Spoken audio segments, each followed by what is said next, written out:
ಮನಿ lotus ಸ್ಟಾರ್ಟಿಂಗಲ್ಲಿ ನೀವು payment proof ನೋಡ್ಕೋಬೋದು. ನನಗೆ ಫೋನ್ಪೇಯಲ್ಲಿ 200 cash back from PhonePe as cash back. ನಂದು ಫೋನ್ಪೇ ಗಿಫ್ಟ್ ಕಾರ್ಡ್ ಇರುತ್ತಲ್ವ, ಅದರಲ್ಲಿ 200 ಸಕ್ಸಸ್ಫುಲ್ಲಾಗಿ ರಿಸೀವ್ ಅನ್ನೋದಾಗಿದೆ. ಯಾವ ರೀತಿ ರಿಸೀವ್ ಆಗಿದೆ ಎಲ್ಲ ವೀಡಿಯೋದಲ್ಲಿ ತಿಳಿಸ್ಕೊಡ್ತೀನಿ. ನಿಮಗೂ ಬೇಕಂದರೆ ಈ ವಿಡಿಯೋ ಎಂಡವರೆಗೂ ನೋಡಿ. ನಿಮಗೆ ಫಸ್ಟ್ ಪ್ರೂಫ್ ಒಂದು ತೋರಿಸ್ಬಿಟ್ಟೆ, ಇನ್ನೊಂದು ನೋಡ್ಕೋದು cash back received PhonePe has sent ₹200 ಅಂತ ಐತೆ. ಇದು ಕೂಡ ನನಗೆ 2 ಟೈಮ್ಸ್ ಅನ್ನೋದು ರಿಸೀವ್ ಆಗಿದೆ. ನಿಮಗೆ ಪರ್ ರೆಫರ್ ₹200 ಬರುತ್ತೆ.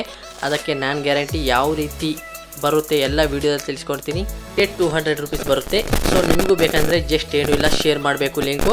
ನಿಮ್ಮ ಫ್ರೆಂಡ್ ಏನಾದರೂ ಡಿಮ್ಯಾಟ್ ಅಕೌಂಟ್ ಓಪನ್ ಮಾಡಿದ್ರೆ ನಿಮಗೆ ವಿತಿನ್ 24 ಅವರ್ಸ್ ಒಳಗಡೆ ₹200 ರಿಸೀವ್ ಅನ್ನೋದಾಗುತ್ತೆ. ಅದು ಯಾವ ರೀತಿ ಕಂಪ್ಲೀಟ್ ಮಾಡಬೇಕು ಎಲ್ಲ ನಾನು ವೀಡಿಯೋದಲ್ಲಿ ತಿಳಿಸ್ಕೊಡ್ತೀನಿ. ಹಾಯ್ ಗೈಸ್, ನಾನು ವಿಕ್ರಮ್ ಫ್ರಮ್ ಮನಿ ಲೋಟರಿಂಗ್ ಕನ್ನಡ. ಗೈಸ್, ನಿಮಗೆ ಸ್ಟಾರ್ಟಿಂಗಲ್ಲೇ ಪೇಮೆಂಟ್ ಪ್ರೂಫ್ನ ತೋರ್ತಾ ಇದ್ದೀನಿ. ನಿಮಗೂ ಬೇಕಂದರೆ ವೀಡಿಯೋ ಎಂಡವರೆಗೂ ನೋಡಿ. ಅದೇ ರೀತಿ ನಮ್ಮ ಟೆಲಿಗ್ರಾಮ್ ಚಾನಲ್ ಜಾಯ್ನ್ ಮಾಡಿಲ್ಲ ಅಂದರೆ ಜಾಯ್ನ್ ಮಾಡ್ಕೊಳ್ಳಿ. ಯಾಕಪ್ಪ ಅಂದರೆ ಯಾವುದಾದ್ರೂ ಅಪ್ಡೇಟ್ಸ್ ಆ್ಯಂಡ್ ವೆಬ್ಸೈಟ್ ಲೋಡ್ಸು ಇದರಲ್ಲಿ ಟೆಲಿಗ್ರಾಮ್ ಚಾನಲಲ್ಲಿ ಅಪ್ಲೋಡ್ ಆಗ್ತಾ ಇರುತ್ತೆ. ಅದೇ ರೀತಿ ನಮ್ಮ ಯೂಟ್ಯೂಬ್ ಚಾನಲ್ ಸಬ್ಸ್ಕ್ರೈಬ್ ಮಾಡಿಲ್ಲ ಅಂದರೆ ಸಬ್ಸ್ಕ್ರೈಬ್ ಮಾಡ್ಕೊಳ್ಳಿ. ಲಿಂಕ್ ಅನ್ನೋದು ಡಿಸ್ಕ್ರಿಪ್ಷನಲ್ಲಿ ಕೊಟ್ಟಿರ್ತೀನಿ. ಅಪ್ಲಿಕೇಶನ್ ಲಿಂಕ್ ಕೂಡ ಡಿಸ್ಕ್ರಿಪ್ಷನಲ್ಲಿ ಕೊಟ್ಟಿರ್ತೀನಿ. ಜಸ್ಟ್ ಕ್ಲಿಕ್ ಮಾಡಿ ಪ್ಲೇಸ್ಟೋರಿಂದ ಡೌನ್ಲೋಡ್ ಮಾಡ್ಕೊಳ್ರಿ. ಗೈಸ್, ನೋಡ್ಕೋಬೋದು ಅಪ್ಲಿಕೇಶನ್ ನೇಮ್ ಬಂದುಬಿಟ್ಟು ಶೇರ್ ಮಾರ್ಕೆಟ್ ಅಂತ. ಇಲ್ಲೇನಪ್ಪ ಮಾಡುವೆ ಅಂದರೆ ಜಸ್ಟ್ ಅದ್ರ ಮೇಲೆ ಕ್ಲಿಕ್ ಮಾಡಿರಿ. ಏನಾದರೂ ನ್ಯೂ ಯೂಸರ್ ಇದ್ದರೆ ನಿಮಗೆ ಈ ಥರ ಇಂಟರ್ಫೇಷನ್ ಸಿಗುತ್ತೆ. ಇಲ್ಲೇನೂ ಇಲ್ಲ, ನಿಮ್ಮದು 10 ಡಿಜಿಟ್ಸು ಮೊಬೈಲ್ ನಂಬರ್ ಹಾಕಿ ಪ್ರೊಸೀಡ್ ಮೇಲೆ ಕ್ಲಿಕ್ ಮಾಡಿ.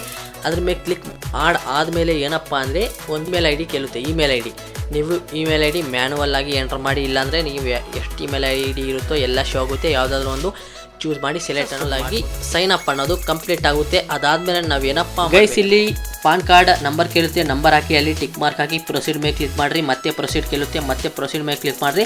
ಸಕ್ಸಸ್ಫುಲ್ ಆಗಿ ಪಾನ್ ಡೀಟೇಲ್ಸ್ ಅನ್ನೋದು ಅಪ್ಲೋಡ್ ಆಗುತ್ತೆ. ಮತ್ತೆ ಪ್ರೊಸೀಡ್ ಟು ಡಿಜಿ ಲಾಕರ್ ಅಂದರೆ ನಿಮ್ಮದು ಆಧಾರ್ ಕಾರ್ಡ್ ನಂಬರ್ ಅನ್ನೋದು ಕೇಳುತ್ತೆ. ಎಂಟರ್ ಆಧಾರ್ ನಂಬರ್ ಐತಲ್ವ, ಅಲ್ಲಿ ಆಧಾರ್ ಕಾರ್ಡ್ ನಂಬರ್ ಹಾಕಿ ಕ್ಯಾಪ್ಚಾ ಎಂಟರ್ ಮಾಡಿ. ನೆಕ್ಸ್ಟ್ ಐತಲ್ವ, ನೆಕ್ಸ್ಟ್ ಮೇಲೆ ಕ್ಲಿಕ್ ಮಾಡಬೇಕು. ನಿಮ್ಮದು ಪಾನ್ ನಂಬರ್ ಅಂದರೆ ಆಧಾರ್ ನಂಬರ್ ಕೂಡ ರಿಸೀವ್ ಅನ್ನೋದಾಗುತ್ತೆ. ಇಲ್ಲಿ ಒಂದು OTP ಬರುತ್ತೆ ಲಿಂಕ್ ಆಗಿರೋ ಆಧಾರ್ ನಂಬರ್ಗೆ. OTP ಆದ ತಕ್ಷಣ ಕಂಟಿನ್ಯೂ ಆಯ್ತಲ್ಲ, ಕಂಟಿನ್ಯೂ ಮೇಲೆ ಕ್ಲಿಕ್ ಮಾಡಿರಿ. ಇಲ್ಲಿ ನಿಮ್ಮದು ಡಿಜಿ ಲಾಕರ್ ಪಿನ್ ಕೇಳುತ್ತೆ. ನಿಮ್ಗೆ ಏನು ಗೊತ್ತಿಲ್ಲ ಅಂದರೆ forgot date of birth hockey forgot ಅನ್ನೋದು ಮಾಡ್ಕೋಬೋದು. ಅದಾದಮೇಲೆ ಅಲವ್ ಅಂತ ತೋರಿಸ್ತಾ ಇದೆ, ಅಲವ್ ಮೇಲೆ ಕ್ಲಿಕ್ ಮಾಡ್ತೀನಿ. ಇಲ್ಲಿ ಸ್ವಲ್ಪ 5 to 10 ಸೆಕೆಂಡ್ ಲೋಡಿಂಗ್ ಆಗುತ್ತೆ. ಥ್ಯಾಂಕ್ ಯು ಅಂತ ಬಂತು. ಮತ್ತೆ 5 to 10 ಸೆಕೆಂಡ್ ಲೋಡಿಂಗ್ ಅನ್ನೋದು ತಗೊಳುತ್ತೆ. ಅದಾದಮೇಲೆ ನಿಮ್ಗೆ ಏನಪ್ಪ ಅಂದರೆ ಇಲ್ಲಿ ಲೋಡಿಂಗ್ ಆಗ್ತಾಯಿದೆ ನೋಡ್ಕೋದು. ರಿಸೀವ್ ಯುವರ್ ಡಾಕ್ಯುಮೆಂಟ್ಸ್ ಅಂತ ತೋರಿಸುತ್ತೆ. ಅದಾದಮೇಲೆ ನೀವು ಮೇಲಾ ಫಿಮೇಲಾ ಸಿಂಗಲ್ಲಾ ಮ್ಯಾರಿಡಾ, ನಿಮ್ಮದು ನೀವು ಏನು ಕೆಲಸ ಮಾಡ್ತಿದ್ದೀರಾ, ಡೇಟ್ ಆಫ್ ಬರ್ತ್ ಅವ್ರು ಅದೇ ಶೋ ಆಗುತ್ತೆ. ಫಾದರ್ ನೇಮು ಮದರ್ ನೇಮ್ ಯಾವುದಾದ್ರೂ ಹಾಕಿ ಅಲ್ಲಿ ಪ್ರೊಸೀಡ್ ಆಯ್ತಲ್ಲ ಎಲ್ಲ ಬೇಸಿಕ್ ಡೀಟೇಲ್ ಹಾಕಿ ಪ್ರೊಸೀಡ್ ಮೇಲೆ ಕ್ಲಿಕ್ ಮಾಡಿರಿ.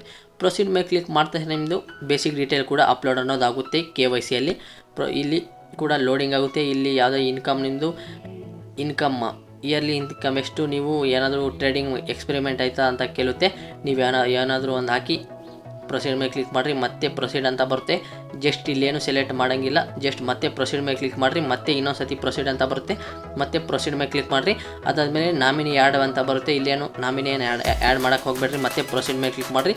ಅದಾದಮೇಲೆ ನೀವು ನಿಮ್ಮ ಯಾವುದು ಅಂದರೆ ಪಾನ್ ಕಾರ್ಡು ಆಧಾರ್ ಕಾರ್ಡ್ ಹಾಕಿದ್ದೀರೋ ಅದಕ್ಕೆ ಲಿಂಕ್ ಆಗಿರೋ ಬ್ಯಾಂಕ್ ಅಕೌಂಟೇ ತಗೋಬೇಕು. ಇಲ್ಲಿ ಬ್ಯಾಂಕ್ ನಿಮ್ಮದು ಯಾವ ಬ್ಯಾಂಕ್ ಇರುತ್ತೋ ಅದು ಬ್ಯಾಂಕ್ ನೇಮ್ ಹಾಕಿ IFSC ಕೋಡ್ ಹಾಕಿ ಸೇವಿಂಗ್ಸಾ ಕರೆಂಟ್ ಹಾಕಿ ಅಕೌಂಟ್ ನಂಬರ್ ಹಾಕಿ ಪ್ರೊಸೀಡ್ ಮೇಲೆ ಕ್ಲಿಕ್ ಮಾಡಿ. ₹1 ಅನ್ನೋದು ಕ್ರೆಡಿಟ್ ಅನ್ನೋದಾಗುತ್ತೆ. ನೋಡ್ಕೊ ₹1 ಬಂತು. ಮತ್ತೆ ಓಪನ್ ಕ್ಯಾಮ್ರಾ ಹಾಕಿ ಯಾರು ಡೀಟೇಲ್ಸ್ ಎಲ್ಲ ಹಾಕಿದಾರೋ ಪಾನು ಆಧಾರ್ ಎಲ್ಲ ಬ್ಯಾಂಕು ಅವ್ರದ್ದು ಒಂದು ಸೆಲ್ಫಿ ಅನ್ನೋದು ತೊಗೊಂಡು ಪ್ರೊಸೀಡ್ ಮೇಲೆ ಕ್ಲಿಕ್ ಮಾಡಿ. ಮತ್ತೆ ಇಲ್ಲಿ ಸಿಗ್ನೇಚರ್ ಮಾಡಿ ಅಂತ ಕೇಳುತ್ತೆ. ಜಸ್ಟ್ ಏನಾದರೂ ಒಂದು ಸಿಗ್ನೇಚರ್ ಮಾಡಿ ಸಬ್ಮಿಟ್ ಮೇಲೆ ಕ್ಲಿಕ್ ಮಾಡಿರಿ. ನೋಡ್ಕೋದು ಇಲ್ಲಿ 5 to 10 ಸೆಕೆಂಡ್ ತಗೊಳುತ್ತೆ. ಮತ್ತು ಈಕ್ವಿಟೀಸ್ ಅಂತ ಸೆಲೆಕ್ಟ್ ಮಾಡಿಕೊಂಡು ಮತ್ತೆ ಪ್ರೊಸೀಡ್ ಮೇಲೆ ಕ್ಲಿಕ್ ಮಾಡಿರಿ. ನೋಡ್ಕೋದು ಒಂದು ಇಲ್ಲಿ ಕೂಡ ತಗೊಳುತ್ತೆ time. Proceed to sign in ಅಂತ ಮತ್ತೆ ನೀವು ಆಧಾರ್ ಕಾರ್ಡ್ ನಂಬರ್ ಹಾಕಿ ಮತ್ತೆ ಇಲ್ಲಿ ಸೈನ್ ಅಪ್ ಅನ್ನೋದು ಕಂಪ್ಲೀಟ್ ಅನ್ನೋದು ಮಾಡ್ಕೋಬೇಕು ಬೇಕು. ಇಲ್ಲಿ 2 ಟೈಮ್ಸ್ ಕೇಳುತ್ತೆ ಆಧಾರ್ ನಂಬರ್. ಮತ್ತೆ ಪ್ರೊಸೀಡ್ ಬಂತು, ಅದ್ರ ಮೇಲೆ ಕ್ಲಿಕ್ ಮಾಡಿ. ಸ್ವಲ್ಪ ಲೋಡಿಂಗ್ ಆಗುತ್ತೆ. ಕೆಳಗಡೆ ಸ್ಕ್ರೋಲ್ ಮಾಡಿ ಇಲ್ಲಿ ಬ್ಲ್ಯಾಕ್ ಕಲರಲ್ಲಿ ಸೈನ್ ಇನ್ ಅಂತ ತೋರಿಸ್ತೈತಲ್ವ, ಅದ್ರ ಮೇಲೆ ಕ್ಲಿಕ್ ಮಾಡಿ. ಇಲ್ಲಿ ಕೂಡ ಲೋಡಿಂಗ್ ಆಗುತ್ತೆ. ಅದಾದಮೇಲೆ ನೋಡ್ಕೋದು ಆಧಾರ್ ನಂಬರ್ ಹಾಕಿ ಟಿಕ್ ಮಾರ್ಕ್ ಹಾಕಿ ಸೆಂಡ್ OTP ಮೇಲೆ ಕ್ಲಿಕ್ ಮಾಡಿರಿ. ಸ್ಟಾರ್ಟಿಂಗಲ್ಲಿ ಹಾಕಿರೋ ಆಧಾರ್ ಕಾರ್ಡ್ ಹಾಕಬೇಕು. OTP ಬರುತ್ತೆ. OTP ಕೂಡ ಫಿಲ್ ಮಾಡಿ. ಮತ್ತು ಏನಪ್ಪ ಮಾಡ್ತೀವಿ ಅಂದರೆ ಸ್ಕ್ರೋಲ್ ಮಾಡಿ ಇಲ್ಲಿ ನೋಡ್ಕೋದು ಪರ್ಫಾರ್ಮೆನ್ಸ್ ಸೈನ್ ಇನ್ ಅಂತ ಇತ್ತಲ್ವ, ಅದ್ರ ಮೇಲೆ ಕ್ಲಿಕ್ ಮಾಡಿರಿ. ಇಲ್ಲಿ ಲೋಡಿಂಗ್ ಕೂಡ ತಗೊಳುತ್ತೆ. ನೋಡ್ಕೋದು ಸಕ್ಸಸ್ ಅಂತ ಬಂತು. ಸಕ್ಸಸ್ಫುಲ್ ಆಗಿ ನಿಮ್ಮದು ಡಾಕ್ಯುಮೆಂಟ್ಸ್ ಎಲ್ಲ KYCಗೆ ಅಪ್ರೂವ್ ಆಗಿದೆ. ವಿತಿನ್ 24 ಅವರ್ಸ್ ಒಳಗಡೆ ಅವರು ಚೆಕ್ ಮಾಡಿ ನಿಮ್ಮದು KYC ಕಂಪ್ಲೀಟ್ ಅನ್ನೋದು ಮಾಡ್ತಾರೆ. ಈ ಥರ ಫಸ್ಟ್ ಏನಪ್ಪ ಮಾಡಬೇಕಂದ್ರೆ ನೀವು ನಿಮ್ಮ ಒರಿಜಿನಲ್ ಅಕೌಂಟ್ಗೆ ಫಸ್ಟ್ ನೀವು ಡಿಮ್ಯಾಟ್ ಅಕೌಂಟ್ ಓಪನ್ ಅನ್ನೋದು ಮಾಡ್ಕೋದು ಬೇಕು. KYC ಎಲ್ಲ ಕಂಪ್ಲೀಟ್ ಮಾಡಿ ಓಪನ್ ಮಾಡ್ತಾ ಅಂತ ನೋಡ್ಕೋದು. ಇಲ್ಲಿ ರೆಫರ್ ಆ್ಯಂಡ್ ಅರ್ನ್ ಅಂತ ಒಂದು ಬ್ಯಾನರ್ ಅನ್ನೋ ಶೋ ಆಗುತ್ತೆ. ಜಸ್ಟ್ ಅದ್ರ ಮೇಲೆ ಕ್ಲಿಕ್ ಮಾಡಬೇಕು. ಏನು ಮಾಡೋಂಗಿಲ್ಲ. ಇಲ್ಲಿ ವಾಟ್ಸಪ್ ಐತಲ್ವ, ವಾಟ್ಸಪ್ಪಿಂದ ಟೆಲಿಗ್ರಾಮ್ ಚಾನಲಿಂದ SMS ಇಂದ ಮೋರ್ ಐತೆ. ನೀವು ಬೇಕಂದರೆ ಯಾವ ಇನ್ಸ್ಟಾಗ್ರಾಮ್ ಅದು ಇದು ಯಾವುದಾದ್ರೂ ಒಂದು ಪ್ಲಾಟ್ಫಾರ್ಮಿಂದ ನಿಮ್ಮ ಫ್ರೆಂಡ್ಗೆ ಶೇರ್ ಮಾಡಬೇಕು. ಲಿಂಕ್ ಅನ್ನೋದು ಶೇರ್ ಆದಮೇಲೆ ಆ ಲಿಂಕಿಂದ ನೀವು ರೆಫರ್ ಅನ್ನೋದು ಮಾಡ್ಕೋ. ಆ ಲಿಂಕಿಂದ ನೀವು ಫ್ರೆಂಡ್ ಸೆಲೆಕ್ಟ್ ಮಾಡ್ಕೊಂಡು ಏನಪ್ಪ ಮಾಡ್ತಾನಂದರೆ ಏನಾದರೂ ಅವರು ಕೂಡ ಏನಾದರೂ ಒಂದು ಡಿಮ್ಯಾಟ್ ಅಕೌಂಟ್ ಓಪನ್ ಮಾಡಿದ್ರೆ ಶೇರ್ ಮಾರ್ಕೆಟಲ್ಲಿ ಅಕೌಂಟ್ ಅವರು ಕೂಡ ಡಿಮ್ಯಾಟ್ ಅಕೌಂಟು ಓಪನ್ ಮಾಡಿದ್ರೆ ವಿತಿನ್ 24 hours ಒಳಗಡೆ ಅವರು ವೆರಿಫೈ ಮಾಡಿಬಿಡ್ತಾರೆ. ನಿಮ್ಮದು ನೀವು ಅಪ್ಲೋಡ್ ಮಾಡಿರ್ತೀರಲ್ಲ ಪಾನ್ ಕಾರ್ಡ್ KYC ಎಲ್ಲ ಕಂಪ್ಲೀಟ್ ವಿತಿನ್ 24 hours ಒಳಗಡೆ KYC ಕಂಪ್ಲೀಟ್ ಆಗುತ್ತೆ. ಅದು ಕಂಪ್ಲೀಟ್ ಆದ ತಕ್ಷಣ ನಿಮಗೆ 1 or 2 hours ಒಳಗಡೆ ಇಲ್ಲಿ ಸಕ್ಸಸ್ಫುಲ್ಲಾಗಿ ನಿಮ್ಮದು ರೆಫರ್ ಅನ್ನೋದು ಕೌಂಟ್ ಆಗುತ್ತೆ. ಅದೇ ರೀತಿ ನೀವು ಯಾವ ಮೊಬೈಲ್ ನಂಬರಿಂದ ರಿಜಿಸ್ಟರ್ ಮಾಡಿದ್ದೀರೋ ಆ ಮೊಬೈಲ್ ನಂಬರ್ ಇರೋ ಫೋನ್ಪೇಗೆ ಗಿಫ್ಟ್ ಕಾರ್ಡ್ ಅನ್ನೋ ಟ್ರಾನ್ಸ್ಫರ್ ಅನ್ನೋದು ಮಾಡ್ತಾರೆ. ಸೊ ನೀವು ಫಸ್ಟ್ ಏನಪ್ಪ ಮಾಡಬೇಕು ಅಂದರೆ ಫಸ್ಟು ನಿಮ್ಮದು ಒರಿಜಿನಲ್ ಅಕೌಂಟ್ಗೆ KYC ಅನ್ನೋದು ಕಂಪ್ಲೀಟ್ ಮಾಡಬೇಕು. ಅದಾದಮೇಲೆ ರೆಫರ್ ಬ್ಯಾನರ್ ಅನ್ನೋದು ಶೋ ಆಗುತ್ತೆ. ಆವಾಗ ನೀವು ಬೇರೆಯವ್ರಿಗೆ ರೆಫರ್ ಅನ್ನೋದು ಮಾಡ್ಕೋಬೋದು. ಆವಾಗ ನಿಮಗೆ ಸಕ್ಸಸ್ಫುಲ್ಲಾಗಿ ಇನ್ವೈಟ್ ಮಾಡ್ತಿರಲ್ವ ಅವು ಕೌಂಟ್ ಅನ್ನೋದು ಆಗ್ತಾ ಇರುತ್ತೋ ಆ ಕೌಂಟ್ ಆಗ್ತಿರೋ ಇನ್ವೈಟ್ಸ್ ಇಲ್ಲಿ ಟ್ರ್ಯಾಕ್ ಇನ್ವೈಟ್ಸ್ ಐತಲ್ಲ ಅದ್ರ ಮೇಲೆ ಕ್ಲಿಕ್ ಮಾಡಿ ನೀವು ಯಾರ್ಯಾರು ಪೆಂಡಿಂಗ್ ಐತೆ ಯಾರ್ದಾರ್ದು ಸಕ್ಸಸ್ ಆಗೈತೆ ಎಲ್ಲ ಇಲ್ಲಿ ಅನ್ನೋದು ತೋರಿಸುತ್ತೆ. Invite your friend to earn share market ₹200 direct ನಿಮ್ಮದು ಫೋನ್ಪೇ ಗಿಫ್ಟ್ ಕಾರ್ಡಲ್ಲಿ ಬರೋದು ಅಲ್ಲ ಅಂತ ಬಂತು. ಒಂದು ಅವಾಗಲೇ ಕಂಪ್ಲೀಟ್ ಅನ್ನೋದು ಮಾಡಿದ್ದೀನಿ, 200 ಕೂಡ ರಿಸೀವ್ ಆಗಿದೆ. ಸ್ಟಾರ್ಟಿಂಗಲ್ಲೇ ಪೇಮೆಂಟ್ ತೋರಿಸಿದ್ದೀನಿ, ಇನ್ನೊಂದು ಮಾಡಿದ್ದೀನಿ ಅದು KYC ಪೆಂಡಿಂಗ್ ಅಂತ ತೋರಿಸ್ತೈತೆ. ಇವಾಗ ಏನಪ್ಪ ಮಾಡ್ತೀನಿ ಅಂದರೆ ಜಸ್ಟ್ ಬ್ಯಾಕ್ ಹೋಗ್ತೀನಿ. ಬ್ಯಾಕ್ ಹೋಗಿ ನೀವು ಬೇಕಾದರೆ ಹೌ ಇಟ್ ವರ್ಕ್ ಅಂದರೆ ಇದು ಯಾವ ರೀತಿ ವರ್ಕ್ ಆಗುತ್ತೆ ನೋಡ್ಕೋದು. ಫಸ್ಟ್ ಸ್ಟೆಪ್ಪು ನಿಮ್ಮ ಫ್ರೆಂಡ್ಗೆ ನೀವು ಟ್ರಾನ್ಸ್ಫರ್ ಅನ್ನೋದು ಮಾಡಬೇಕು ಲಿಂಕು.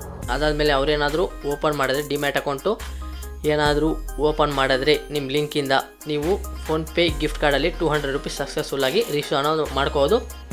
ನೀವು ಒಂದು ಫೋನ್ಪೇ ಅಕೌಂಟ್ಗೆ 9,999 ಮ್ಯಾಕ್ಸಿಮಮ್ ಅಷ್ಟೇ, ನೀವು ಇನ್ನೂ ಹಾಕೋಕ್ಕಾಗಲ್ಲ ಫೋನ್ಪೇ ಗಿಫ್ಟ್ ಕಾರ್ಡ್ ವ್ಯಾಲೆಟಲ್ಲಿ. ಸೊ ನೀವು ₹9,999ವರೆಗೂ ಅರ್ನಿಂಗ್ ಅನ್ನೋದು ಮಾಡ್ಕೋಬೋದು ಫೋನ್ಪೇ ವ್ಯಾಲೆಟಲ್ಲಿ. ಗೈಸ್ ಈ ಥರ ನೀವು ಅನ್ಲಿಮಿಟೆಡ್ ರೆಫರ್ ಅನ್ನೋದು ಮಾಡ್ಕೋಬೋದು. ಸೊ ನೀವು ಫಸ್ಟ್ ನಿಮ್ಮದು ಒರಿಜಿನಲ್ ಅಕೌಂಟ್ಗೆ KYC ಅನ್ನೋದು ಕಂಪ್ಲೀಟ್ ಮಾಡಿಕೊಂಡು ನೀವು ನಿಮ್ಮ ಫ್ರೆಂಡ್ಗೆ ಶೇರ್ ಅನ್ನೋದು ರೆಫರ್ ಅನ್ನೋದು ಮಾಡ್ಕೋಬೋದು. ಆವಾಗ ನಿಮಗೆ ಸಕ್ಸಸ್ಫುಲ್ಲಾಗಿ ₹200 ಫೋನ್ಪೇ ಗಿಫ್ಟ್ ಕಾರ್ಡ್ ಥರ ನಿಮಗೆ ಫೋನ್ಪೇಯಲ್ಲಿ ಅದರ್ ಆಟೋಮೆಟಿಕ್ಕಾಗಿ ಕ್ರೆಡಿಟ್ ಅನ್ನೋದು ಆಗುತ್ತೆ. ನಿಮಗೆ ಮೆಸೇಜ್ ಕೂಡ ಮೇಲೆಯಿಂದ ಬರುತ್ತೆ. ನಿಮ್ಗೆ ಏನಾದರೂ ಡೌಟ್ ಇದ್ದರೆ ಟೆಲಿಗ್ರಾಮ್ ಚಾನಲ್ ಇಲ್ಲಾಂದರೆ ಕಮೆಂಟ್ ಸೆಕ್ಷನಲ್ಲಿ ಕಮೆಂಟ್ ಮಾಡಿ. ಇದು ಗೈಸ್ ಇದನ್ನ ವಿಡಿಯೋ ಇಷ್ಟ ಆದರೆ ಒಂದೇ ಒಂದು ಲೈಕ್ ಆ್ಯಂಡ್ ಸಬ್ಸ್ಕ್ರೈಬ್. ಮುಂದಿನ ವಿಡಿಯೋಲಿ ಸಿಗೋಣ. ಅಲ್ಲಿವರೆಗೂ tata bye bye, take care.